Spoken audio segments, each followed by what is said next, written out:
Australians take tremendous trouble to encourage native birds in their backyards. Now that's a fact.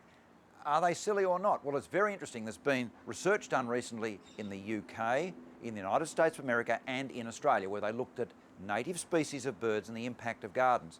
And the fact is it's emerged that gardens are critically important for native species of birds in any country that they've looked at. Remember that there's only about 6% of Australia is in national parks. Most of the rest is in private property, so it's up to anyone who owns land, from an ordinary suburban block to whatever, to preserve our native species. Now, what about feeding them? Well, it's really interesting. Feeding does help them. Populations of birds increase when you feed them, and particularly in winter. Winter is a tough time for a lot of birds. If you're putting out food for them in winter, they've got a much better survival rate. So Australians were right all along. Well, that's fabulous information, isn't it? That actually feeding wild birds in your backyard is really important for their survival. So what we're going to look at is something like the one behind me here. All you've got to do is top that up with some seed every day, and your birds will have a wonderful and realistic chance of survival, whereas without it, well, quite frankly, say these seed-eating birds would simply disappear from most areas of Australia.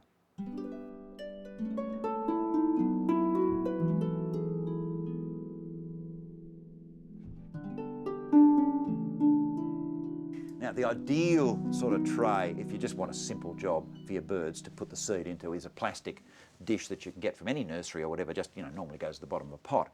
You can easily go a step up to a terracotta dish, but we've got a ceramic dish here which looks gorgeous, will last forever if we don't break it. And we're going to drill 3 holes in this. And it's the same principle as to whether you were using, I suppose, a plastic one or whatever, except it's a different drill bit.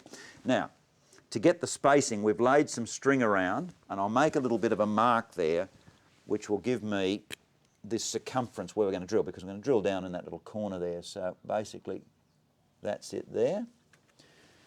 We transfer this length to the actual tape and then divide that in 3. With a masonry bit and the drill set not on hammer, you don't hammer it, you might break it. Just gently drill your way through with a masonry bit. Once you've drilled your first hole, then measure out the 2 other holes. Now you're going to have to put a split pin through that hole you've drilled. The first thing is open up your chain, put the split pin onto the chain, close the chain around it, push the split pin through the hole in the saucer and open it up on the far side. And then the last stage, once you've got your lengths of chain, is get one of these sort of garden hooks that you can usually get from nurseries, and the idea is just put that through the chain. Then before you go to do anything else, just see if it does sit all right. Oh, that's sitting beautifully.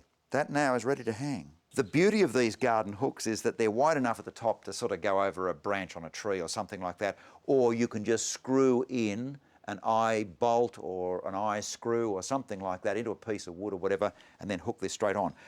It's very easy to lift the whole assembly off with something like this for cleaning. Now, this is a critical tip. Wherever you can, hook this up under the eaves of the house or something else so that it's sheltered from the rain, because if rain falls on the seed will go off, and that could upset the tummies of the birds or whatever, renders the seed pretty much useless.